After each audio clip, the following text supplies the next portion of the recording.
Hello and welcome back to Stay Plugged In. My name is Sheridan, and today I am here with Rampikes, an Overwatch player who committed to Oklahoma Christian. I'm Michael Beso. I'm from Seattle. I play Overwatch. Went to Seattle Lutheran High School. I'm going to Oklahoma Christian either next semester or maybe starting in the fall. We'll see if I get all my stuff in time. My in-game is Rampikes, although I have a few accounts. I think most players have multiple accounts, so a lot of account names. So, how did you get into Overwatch? Long time ago. I started on Xbox back in like 2016 when I was 12. I'm 19 now. I was 12 when I first started. I played on Xbox in season like 1, 2, 3, 4, and 5. Moved to PC like after that in like probably mid 2017 around there. Started scrimming, was really into the competitive scene, and I've basically been playing on and off ever since. How did you start competing in tournaments? A ton of tier 3 teams, starting in like late 2017. And then really ramping up 2018, took a break for most of 2019, and then like getting to kind of a little bit of a higher level in like tier 3 in 2020, 2021, and then kind of still ramping up now. What role or heroes do you play? I play tank. I used to play main tank in Overwatch 1. Now in Overwatch 2, there's obviously no main tank off tank. So now I play both. Play a lot of Rhine. I kind of one-tricked Rhine in ranked for a very long time. I still do. So I'm kind of known for that. I peaked like top 10 last season on ladder, something around there. How do you feel about Overwatch 2? It's a very interesting like difference between Overwatch 1 and 2 because now with one fewer tank, it's there's a lot of pressure on you as the tank to kind of carry the game, and there was in Overwatch 1 too, but there were two tanks in Overwatch 1, so you could kind of have someone pick up the slack. But now if you're worse than the other tank, you're probably going to lose the game in Overwatch 2. So there's a lot of more pressure. But then again, your characters are still like overpowered. Like tank kind of controls the game. So if you're good, you're probably going to win your games majority of the time. It's less of a team diff, less room to blame other people, more room for self-improvement, which overall I think is a good thing. What does that self-improvement look like? It's kind of realizing like what I need to do and not just kind of goofing off and doing like things for myself. In a competitive environment. In ranked, you can do whatever. But yeah, competitive environment, you have to like think about what your team needs, what you need to do. You need to be like communicating a lot, controlling, what your team does.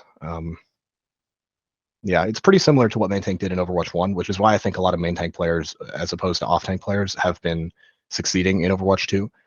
Off tank usually didn't communicate very much. They had an idea of the macro as everyone does, but they weren't as used to communicating the macro with everyone. So it's hard for them to make the swap.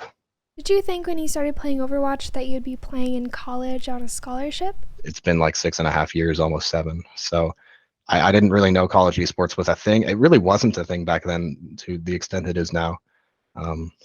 And then in like 2018, 2019, I kind of got turned onto it and realized, you can get scholarships for this. You can go to LANs, which is something I've always wanted to do. There's not Overwatch LANs except for Contenders at the highest level and Owl. So that's something I'm really excited for. What were you looking for in a program? I was looking for one that would allow me to like actually play high level games, because a lot of colleges, as in Overwatch, as you probably know, have like a few good players and then a bunch of really bad players. So I wanted to like actually have a good team that I could play with at a decent level. And I think I found that, and that'll allow me to put myself out there in the collegiate scene, which might help with contenders, whatnot, getting to even higher level colleges like the big three or whatnot. So yeah, just like a good all around team. Tell us about your recruiting experience from start to finish. For Oklahoma Christian specifically, I had told one of my friends that was on another Overwatch team in like tier 3, like low tier 3, that I was interested in college esports, but it's hard to get into that if you're not already in it. And he was already in it, so he knew this guy called Suave, and he just gave Suave like my Discord, and he DM'd me, and he just like told me to create like an account for Stay Plugged In. Individually, he like set me up with so many colleges. I got tryouts, I got interviews with like 5, 6, 7 colleges, even more that I turned down. And he eventually set me up with the guy, the director at esports for Oklahoma Christian. he talked to me, and it seemed like a pretty good fit. So I can't thank Suave enough. What were those interviews like? Did you feel nervous? Well, interviews, not really. It's more like just talking about the actual college related things. It's kind of like a college admissions interview more than it is Overwatch. I mean, they'll go through like your basic things like what role do you play and what SR are you? And then it's kind of an economic issue if you go or not, or a grades issue, which was an issue for some of them. But Oklahoma Christian actually did do a tryout, and they hired a coach for it, which was Hidan, which I've played Overwatch forever. And I remember watching Hidan back when he was a pro player in like 2017, 2016, early 2018. So that was really cool getting to talk to like one of the pro players. It was really, really good back then. And now he's coaching at a very, very high level. So that was really fun. And it taught me a lot about the meta back then. How did you finally narrow down which school you wanted to attend? Part of it was about how good the team was, and I would say more of it, honestly, was about the scholarship opportunity. And this was a very good scholarship opportunity for me. And I could have found like even better scholarship opportunities, but maybe not for schools that were as high a quality or that had, as many amenities or whatever. So it's kind of a trade-off between those two. And I think I found a good trade-off. And obviously you can transfer later if you find better scholarship opportunities or something like that. What are you most looking forward to in your first semester? Beyond normal college stuff, like just getting into classes, LANs. I'm super excited to go to LAN. It's a good opportunity to like meet people and network, and I've never been to a LAN. I've been playing this game for 7 years almost, and I've never been to a LAN. It's super exciting. It's not an opportunity many people get. Do you know your teammates yet? A few of them, yeah. Coyote, he was in like the team that I was on at the time, like 2 months ago. He was in their Discord server already, so I already like met him like 2 or 3 times. And he's the hitscan player. He's like the only person that goes there currently. And then I know a few other people that are planning on going there. We'll see how many actually end up going with me. But I know a few of them, and it's nice to meet new people as well. What advice do you have for other students who want to go to college to play esports? I think it's really about getting like networked with people in that community, because it's really hard to meet people in the collegiate space.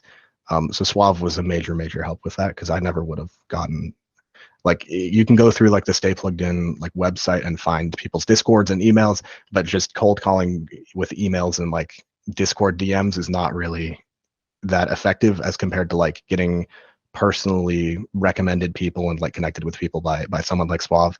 And if you don't have that luxury for your game or whatever like that, I guess try to find people through like people that because a lot of people play collegiate. It's surprising how many people like in tier 3 play collegiate, like maybe one in 5 probably. What advice would you give to students about approaching your parents about esports? Parents, I guess I'm kind of lucky, maybe not so much, but I'm lucky that my father like recognized that this is a really good opportunity, both economically and for me just to have fun playing college esports. And I think maybe the economic thing is the way to go if you're talking to your parents about esports, because that's like a huge burden off their shoulders and off your shoulders.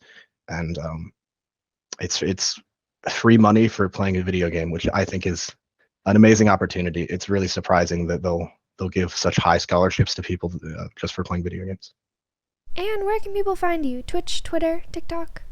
Twitch, all of them are Rampikes, Rampikes. Yeah, that's for Twitter, that's for Twitch, my Discord, all that stuff.